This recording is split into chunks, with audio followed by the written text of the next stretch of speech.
वात, पित्त और कफ जब ये तीनों बैलेंस्ड होते हैं तब हमारा शरीर और मन दोनों ही स्वस्थ होते हैं। लेकिन जब ये इम्बैलेंस्ड हो जाते हैं तब होती हैं तरह तरह की बीमारियां। तो आखिर ये वात, पित्त, कफ होता क्या है? इनके बारे में बहुत सुन लिया फिर भी समझ नहीं आया। और आखिर सिर्फ इन 3 दोषों को बैलेंस कर लेने से हर बीमारी का समाधान कैसे निकल कर आ जाता है? तो आज की इस वीडियो के बाद आपके मन में कोई भी सवाल, कोई भी कंफ्यूजन नहीं रह जाएगा। चलिए स्टार्ट करते हैं आज की video. Thanks to all beautiful eyes watching my channel. मैं डॉक्टर वंदना स्वागत करती हूँ आपका मेरे अपने चैनल में, जिसका नाम है डॉक्टर वंदनास आई लैब। जैसा कि आप सभी को पता है, संसार की प्रत्येक वस्तु 5 महाभूतों से बनी होती है और हमारा शरीर भी 5 महाभूतों से बना होता है। तो ये ही 5 महाभूत हमारे शरीर में वात, पित्त, कफ के रूप में मैनिफेस्ट होते हैं।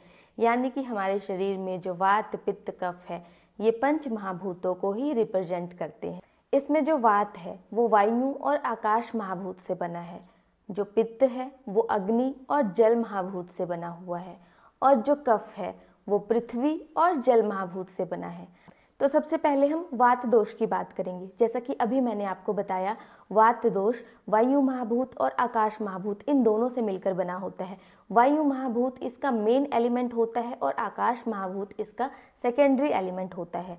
तो वायु और आकाश, इनमें क्या होता है? वायु में क्या होती है? मूवमेंट, हवा बहती है, और आकाश, उसमें क्या होता है? खालीपन, स्पेस। अगर इन्हीं बातों को आप समझ लें तो वात का हमारी बॉडी में रोल आप समझ लेंगे। मूवमेंट, हमारे शरीर में जो भी मूवमेंट होती है, चलना फिरना, उठना बैठना, भागना दौड़ना, हर तरह की मूवमेंट वात दोष के कारण होती है। यहाँ तक कि सांसों का आना जाना, शरीर में खून का बहाव होना, आपने जो खाना खाया उसका नीचे की तरफ सरकना, मल मूत्र का बाहर की तरफ विसर्जन होना, पीरियड्स का बाहर निकलना, प्रसव के समय बच्चे का बाहर की तरफ निकलना, सारी मूवमेंट्स वात दोष के कारण है।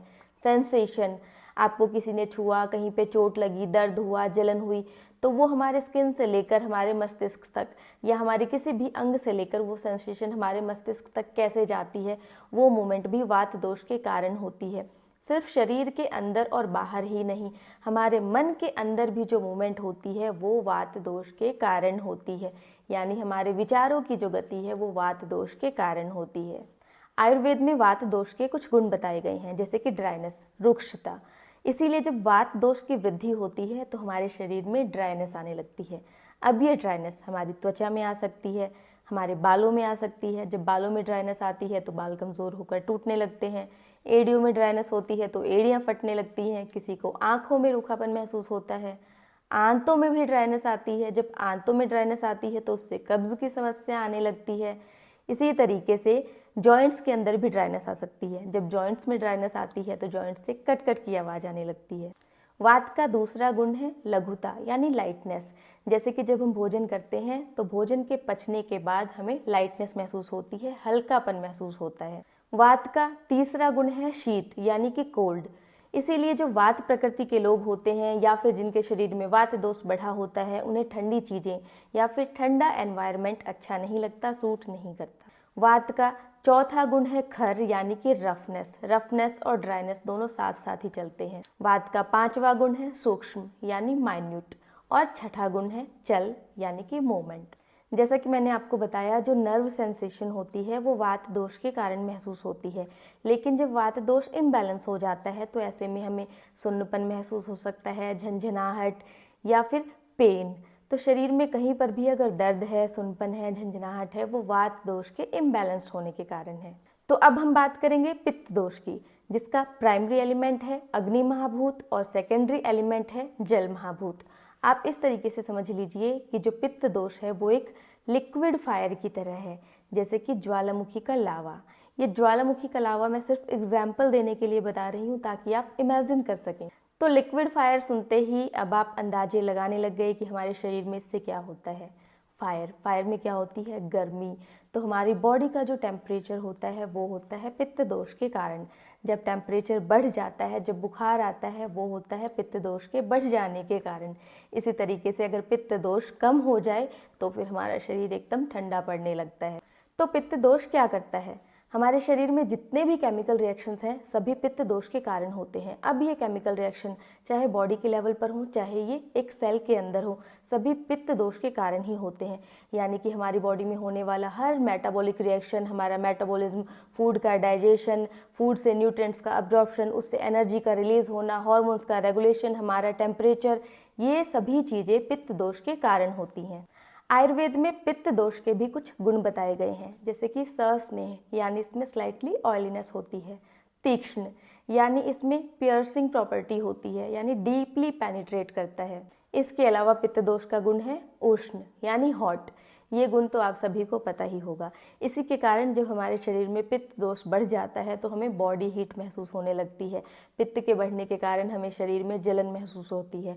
अब ये जलन त्वचा में हो सकती है, आंखों में हो सकती है, हाथ पैर के तलवों में जलन होती है, पेट में जलन होती है, सीने में जलन होती है या फिर पेशाब में जलन, शरीर में कहीं भी जलन होती है तो पित्त दोष के बढ़ने के कारण होती है। पित्त दोष का अगला गुण है लघु यानी लाइटनेस, इसमें भी हल्कापन होता है। इसके अलावा विश्रम यानी बैड स्मेल। तो अगर आपकी बॉडी में कहीं भी गंदी बदबू आ रही है, चाहे आपके मुंह से बदबू आ रही हो, पसीने में ज़्यादा बदबू आती है या फिर आपके शरीर पे कोई घाव है, कोई जख्म है जिसमें बदबू आ रही है, तो ये सभी पित्त दोष के बढ़ने के कारण होता है। पित्त दोष का एक और गुण है वो है सरह यानी फ्लूइडिटी होती है, इसमें बहाव होता है।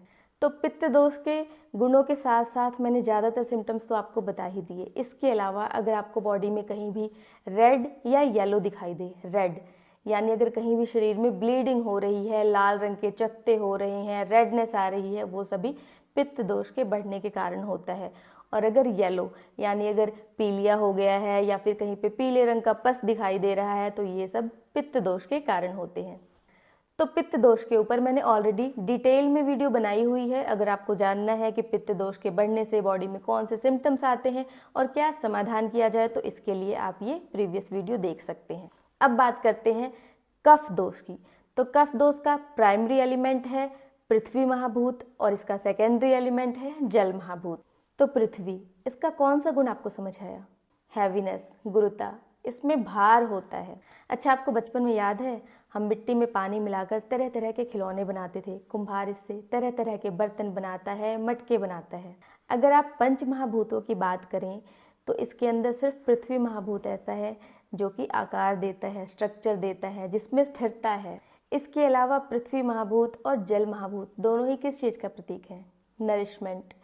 ये हमें नरिशमेंट प्रोवाइड करते हैं। तो कफ दोष हमारे शरीर में क्या रोल प्ले करता है? हमारे शरीर का आकार, इसका नरिशमेंट, हमारे शरीर में जो ऑयलीनेस है, स्निग्धता है, चाहे ये ऑयलीनेस आपके स्किन पे हो, चाहे ये ऑयलीनेस आपकी घुटनों के बीच में जो ग्रीस होता है वो हो, दिमाग के चारों तरफ जो फ्लूइड होता है वो हो, ये सभी कफ दोष के कारण होते हैं। तो आयुर्वेद में कफ दोष के भी कुछ गुण बताए गए हैं, जैसे कि स्निग्धता यानी ऑयलीनेस, शीत यानी कोल्ड, गुरुता यानी हैवीनेस। अब हैवीनेस कफ दोष का गुण है, इसी कारण अगर आपकी बॉडी में कफ दोष की वृद्धि हो जाती है तो आपको हैवीनेस फील होता है। अब ये हैवीनेस की फीलिंग आपको बॉडी में महसूस हो सकती है या फिर माइंड में महसूस हो सकती है। जब माइंड में हैवीनेस होती है तो क्या होता है, हमें कुछ भी करने का मन नहीं करता, नींद बहुत ज़्यादा आती है, आलस बहुत ज़्यादा आता है, डिप्रेशन भी फील हो सकता है। इसके अलावा कफ दोष का गुण है मंद यानी स्लो, स्लक्षण यानी स्मूथ, मृतसन यानी स्लाइमी, जेली लाइक, स्थिर यानी स्टेबल। तो एक ही वीडियो में सब कुछ बताकर मैं आपको कंफ्यूज नहीं करना चाहती। पहले तो वात पित्त कफ क्या होते हैं ये कॉन्सेप्ट क्लियर करना ज़रूरी था। अब आने वाली वीडियो में मैं आपको आपकी प्रकृति समझने में हेल्प करूंगी, साथ में प्रकृति और विकृति में डिफरेंस भी बताऊंगी। आने वाली वीडियो के लिए चैनल पे बने रहें। वीडियो अच्छी लगी हो तो लाइक कर दें। अगर आपको कुछ भी पूछना है कमेंट करके ज़रूर पूछें। ऐसे ही और वीडियोस के लिए subscribe to my channel. Stay healthy, keep glowing.